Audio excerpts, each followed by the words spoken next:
তারা যখন বলে আমরা দুর্নীতি মুক্ত বাংলাদেশ গঠন করব, শয়তানও শুনলে মুচকি আসে যে এরা যা বলে তার জীবনেও তারা করবে না। এজন্য আমরা বলছি, আর বিড়ালের কাছে মাছ পোষার দরকার নেই, শিয়ালের কাছে মুরগি বর্গা দেওয়ার কোনো প্রয়োজন নাই। জনগণ দেখেছে, নৌকা দেখছে, ধানের শীষ দেখছে, লাঙল দেখা শেষ। এবার মানুষ গর্জে উঠেছে, ইনসাফের প্রতি দাঁড়িপাল্লাকে বিজয় করবে। দাঁড়িপাল্লা যদি বিজয় অর্জিত হয়, দেখবেন যারা আপনাদের ঘেরবেরি পুকুরগুলো দখল করছে, তওবা বিল্লাহ করে ওই দিন রাত্রে এই কাহালু নন্দীগ্রাম থেকে পাড়ি যাওয়া দেয় ঢাকায়, সব পলাবে। তওবা করে বলবে, আল্লাহ জনমের মতো মাপ চাই তোমার কাছে, এইবারের মতো আমাদের মাফ করে দাও। মোস্তফা ফয়সাল পারভেজ ভাই ইতিমধ্যে যুদ্ধ ঘোষণা করছে, যদি বিজয় অর্জন করতে পারি, কাহালু নন্দীগ্রাম হবে কাহালু নন্দীগ্রামবাসীর, কোন বেরিয়ে এসে এখানে নন্দীগ্রামবাসীকে শাসন করতে পারবে না। হ্যাঁর পক্ষে রায় দেয়া মানে আজাদির পক্ষে রায় দেয়া, হ্যাঁর পক্ষে রায় দেয়া মানে আধিপত্যবাদের করার গ্রাস থেকে আমার ভূখণ্ডকে মুক্ত করার জন্য রায় দেয়া। সুতরাং এই হ্যাঁর পক্ষে আপনাদের রায় দিবেন, আপনাদের পরিবার পরিজন বন্ধু বান্ধব আশেপাশে যারা রয়েছে তাদেরকে হ্যাঁর পক্ষে থাকার জন্য উৎসাহ প্রদান করবেন।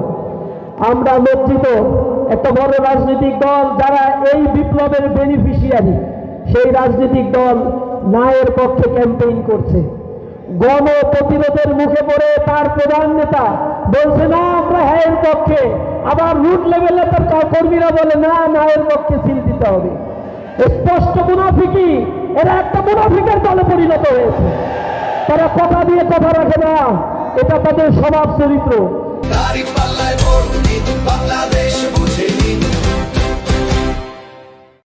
তারা 2001 সালে বলেছিল 5,000 টাকা ঋণ তারা সুদ সহ মৌকুব করে দেবে কৃষকের, কথা রাখে নাই। আবার এই বছর বলছে 10,000 টাকা সুদ সহ ঋণ মৌকুব করে দেবে কৃষকের। যারা 1 সালেই কথা রাখে নাই, তারা এসে 26 সালে কথা রাখবে? এটা ঘোষিত বেঈমান। তারা তখন বলেছিল স্বাস্থ্য বীমা করে দিবে প্রত্যেকটা জনগণের, স্বাস্থ্য খাত থেকে কোটি কোটি টাকা তারা লোপাট করেছিল। তারা বলেছিল বেকারদের ভাতার ব্যবস্থা করবে, এখন আবার সেই কথা বলে। 1 সালে তারা তাদের কথা রাখে নাই, আবার যে তারা ভণ্ডামি শুরু করছে এতে কোনো সন্দেহ নাই। সুতরাং তাদের এই কথা কেউ বিশ্বাস করে না। আমরা স্পষ্টভাবে বলতে চাই, আপনারা যে মিথ্যা আশ্বাস দিচ্ছেন, আপনাদের 10 বছরের শাসনামল জনগণ দেখেছে। এই 10 বছরে আপনারা দুর্নীতিতে বাংলাদেশকে চ্যাম্পিয়ন করেছিলেন। একবার দুইবার না, তিনবার সারা পৃথিবীর মধ্যে 1 নম্বর অবস্থানে ছিল বাংলাদেশ।